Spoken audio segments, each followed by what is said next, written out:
루카복음서 20장.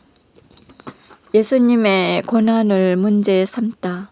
예수님께서 어느 날 성전에서 백성을 가르치시며 복음을 전하고 계셨는데 수석사제들과 율법 학자들이 원로들과 함께 다가와 예수님께 말하였다.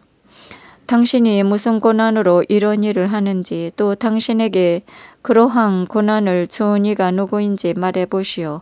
그러자 예수님께서 그들에게 말씀하셨다. 나도 너희에게 한 가지 물을 터이니 대답해 보아라. 요한이 세례가 하늘에서 온 것이냐, 아니면 사람에게서 온 것이냐? 그들은 저희끼리 서로 의논하였다. 하늘에서 왔다 하면 어찌하여 그를 믿지 않느냐 하고 말할 것이요. 그렇다고 사람에게서 왔다 하면 온 백성이 요한을 예언자로 확신하고 있으니 그들이 돌을 던져 우리를 죽일 것이요. 그래서 그들은 어디에서 왔는지 모른다고 대답하였다. 그러자 예수님께서 그들에게 말씀하셨다.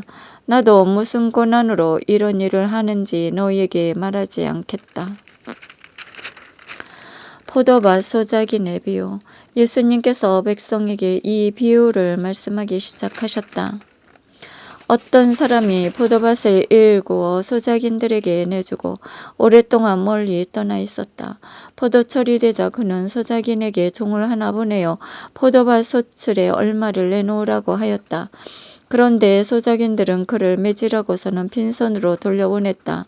주인이 또 다른 종을 보냈지만 그들은 그 종도 매질하고 모욕하고 나서 빈손으로 돌려보냈다. 그리고 또 세 번째 종을 보냈더니 그들은 그 종도 상처를 입히고 내쫓아 버렸다. 그래서 포도밭 주인은 어떻게 할까 사랑하는 내 아들을 보내야겠다. 내 아들이야 존중해 주겠지 하고 말하였다. 그러나 소작인들은 그 아들을 보자 저자가 상속자다. 저자를 죽여버리자. 그러면 이 상속 재산이 우리 차지가 될 것이다 하고 서로 의논하면서 그를 포도밭 밖으로 던져 죽여버렸다. 그러니 포도밭 주인은 그들을 어떻게 하겠느냐? 그는 돌아와 그 소작인들을 없애버리고 포도밭을 다른 이들에게 줄 것이다. 사람들이 이 말씀을 듣고 그런 일을 있을 수 없습니다 하고 말하였다. 그러자 예수님께서 그들을 똑바로 보시며 말씀하셨다. 그러면 이렇게 기록된 말씀은 무슨 뜻이냐? 집 짓는 이들이 내버린 돌, 그 돌이 모퉁이의 머릿돌이 되었네. 그 돌 위에 떨어지는 자는 누구나 부서지고 그 돌에 맞는 자는 누구나 으스러질 것이다. 율법 학자들과 수석사제들은 예수님께서 자기들을 두고 이 비유를 말씀하신 것을 알아차리고 당장 예수님께 손을 대려고 하였으나 백성이 두려웠다. 황제에게 세금을 내는 문제. 그리하여 그들은 기회를 엿보다가 선량한 사람처럼 꼬우민 앞자위들을 보내어 예수님의 말씀을 빌미로 그분을 붙잡게 하였다. 예수님을 직권과 사법권 가진 총독에게 넘기려는 것이었다. 그들이 예수님께 물었다. 스승님, 저는 스승님께서 올바르시고 말씀하시고 가르치시며 사람을 그 신분에 따라 가리지 않으시고 하느님의 길을 참되게 가르치신다는 것을 압니다.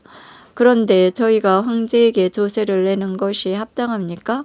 합당하지 않습니까? 예수님께서는 그들의 교활한 속셈을 꿰뚫어 보시고 그들에게 말씀하셨다. 데나리온 한 잎을 나에게 보여라. 누구의 초상과 글자가 새겨져 있느냐? 그들이 황제의 것입니다 하고 대답하였다. 이에 예수님께서 그들에게 이르셨다. 그러면 황제의 것은 황제에게 돌려주고 하느님의 것은 하느님께 돌려드려라. 그들은 예수님께서 하신 말씀을 빌미로 백성 앞에서 그분을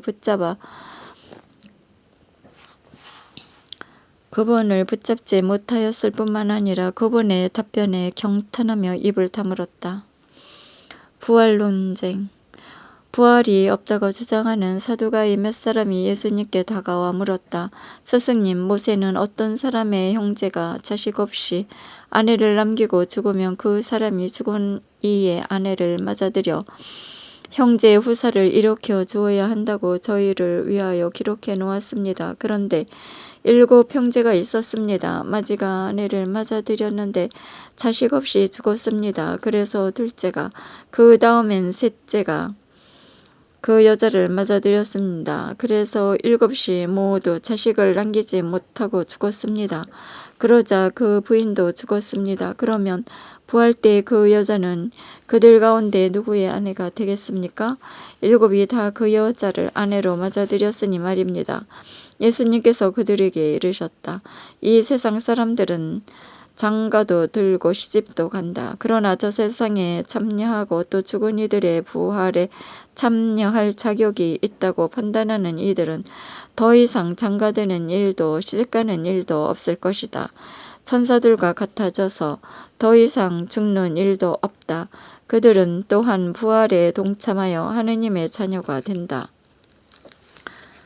그리고 죽은 이들이 되살아난다는 사실을 모세도 떨기나무 대목에서 주님은 아브라함의 하느님, 이삭의 하느님, 야곱의 하느님이라고 말로 이미 밝혀주었다. 그분은 죽은 이들의 하느님이 아니라 산 이들의 하느님이시다. 사실 하느님께서는 모든 사람이 살아있는 것이다. 그러자 율법 학자 몇 사람이 스승님 잘 말씀하셨습니다 하였다. 사람들은 감히 그분께 더 이상 묻지 못하였다. 다윗의 자손이며 주님이신 예수 그리스도, 예수님께서 또 그들에게 말씀하셨다. 어찌하여 사람들이 메시아가 다윗의 자손이라고 말하느냐? 다윗 자신이 시편에서 말한다. 주님께서 내 주님께서 말씀하셨다. 내 오른쪽에 앉아라. 내가 너의 원수들을 네 발판으로 삼을 때까지. 이렇게 다윗이 메시아를 주님이라고 부르는데 어떻게 메시아가 다윗의 자손이가 되겠느냐? 율법 학자들을 조심하여라. 예수님께서는 모든 백성이 듣고 있는 가운데 제자들에게 이르셨다. 율법 학자들을 경계하여라. 그들은 긴 겉옷을 입고 나다니기를 즐기고 장터에서 인사받기를 좋아하며 회당에서는 높은 자리를, 잔치 때에는 윗자리를 좋아한다. 그들은 갑아들의 가산을 등쳐 먹으면서 남에게 보이려고 기도는 길게 한다. 이러한 자들은 더욱 엄중히 단죄받을 것이다.